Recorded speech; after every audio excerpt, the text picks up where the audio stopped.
Happy birthday to you.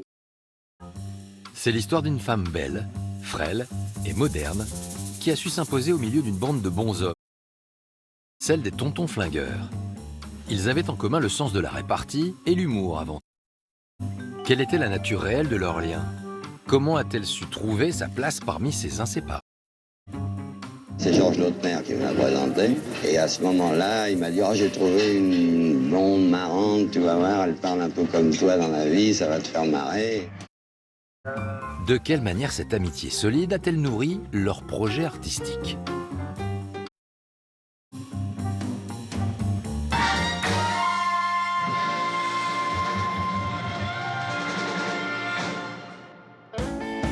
Avant Mireille d'Arc, aucune femme n'avait réussi à se hisser au niveau de ces monstres sacrés du cinéma et à devenir malgré tout une icône sexy, libre et moderne.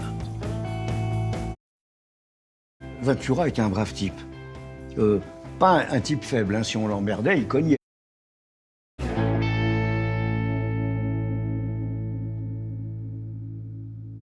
Par ou coïncidence, l'année suivante, elle va changer d'apparence. Vous avez filmé des trucs? Ah, je fais que filmer. Comme Claude Mercutio qui jouera plus tard dans Les Barbouzes lors d'une séance de doublage. Vous avez filmé? Ah, j'ai tout filmé. Salopard.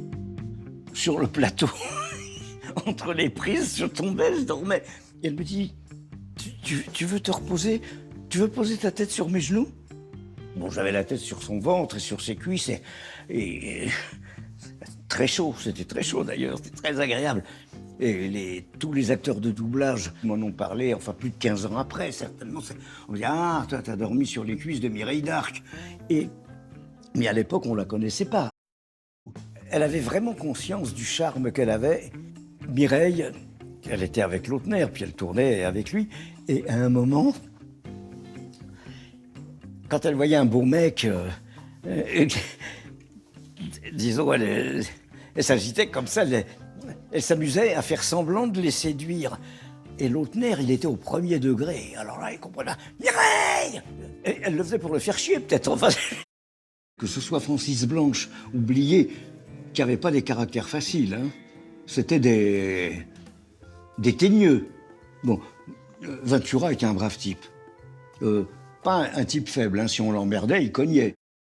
C'est son charisme qui a fait que les mecs ne résistaient pas. Ils se disaient, bah, elle est formidable en plus. Elle a des scènes difficiles à jouer. Elle était bien quasiment dès le départ, Mireille. Dans Les Barbouzes, c'était un rôle qu'il a révélé. Avec les qualités qu'elle avait, quelquefois quand elle avait des moments privilégiés dans des films où elle parlait pas forcément, mais où elle avait des sentiments à exprimer, je me suis dit, mais elle aurait pu jouer des rôles extrêmement riches et touchants. Et au lieu de ça, elle jouait la brave petite pupute. Ça a été l'explosion de sa carrière. Elle a une robe splendide quand on la voit pour la première fois. Ah bon. Et puis tout à coup, elle nous tourne le dos et on voit ses faits.